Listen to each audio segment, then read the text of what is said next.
संबंध उदासी नव दसीनम इस पद से भगवान में जो कर्तापन का अभाव दिखलाया गया, अब उसी को स्पष्ट करने के लिए कहते हैं।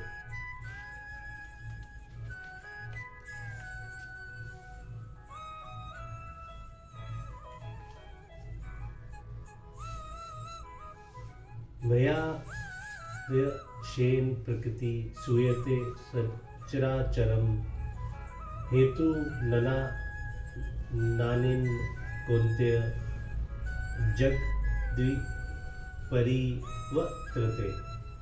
हे अर्जुन, मुझे अधिष्ठाता के सकाश से प्रकृति चराचर सहित सर्व जगत को रचती है। इसे हेतु से ही ये संसार चक्र घूम रहा है।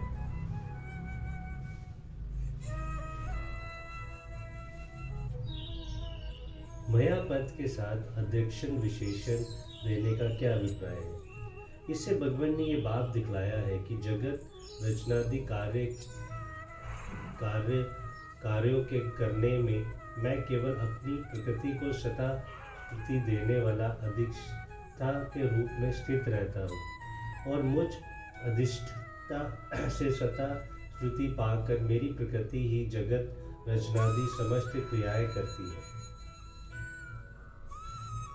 भगवान की अध्यक्षता में प्रकृति चराचर जगत को किस प्रकार उत्पन्न करती है? जिस प्रकार किसान अपनी अध्यक्षता में पृथ्वी के साथ स्वयं बीज को संबद्ध कर देता है, फिर पृथ्वी उन बीजों के अनुसार भिन्न भिन्न पौधों को उत्पन्न करती है, उसी प्रकार भगवान अपनी अध्यक्षता से चेतन समरूप बीज का प्रकृति रूप भूमि के साथ संबंध कर देते हैं। इस प्रकार जड़ चेतन का संयोग कर दिए जाने पर ये प्रकृति समस्त चराचर जगत को कर्मानुसार भिन्न भिन्न योनियों में उत्पन्न कर देती है। यहाँ दृष्टांत केवल समझने के लिए ही दिया गया है, वस्तुतः भगवान के साथ ठीक नहीं करता, क्योंकि किसान अल्पशक्ति और एक दृश्य है तथा वह अपनी शक्ति देकर जमीन से कुछ करवा भी नहीं सकता, परंतु भगवान तो स्वर्ग शक्तिमान और सर्वव्यापी है तथा उन्हीं की शक्ति तथा सथा स्फूर्ति पाकर प्रकृति संपूर्ण जगत को उत्पन्न करती है। इसी हेतु से ये संसार चक्र घूम रहा है। इसका क्या अभिप्राय है? इसे भगवान ये दिखलाया है कि मुझ भगवान की अध्यक्षता और प्रकृति का कर्तव्य इन्हीं दोनों के द्वारा चराचर सहित समस्त जगत की उत्पत्ति, स्थिति और संहार और समस्त क्रियाएं हो रही है। चौथे अध्याय के 13वें श्लोक में और इस अध्याय के 8वें श्लोक में भगवान ने ये कहा है कि मैं उन भूतों को भिन्न भिन्न स्वरूप में रचता हूँ, और इस श्लोक में ये कहते हैं कि चराचर प्राणियों के सहित समस्त जगत को प्रकृति रचती है। इन दोनों वर्णन का क्या अभिप्राय है? यहाँ भगवान ने अपने को जगत रचयिता बतलाया है।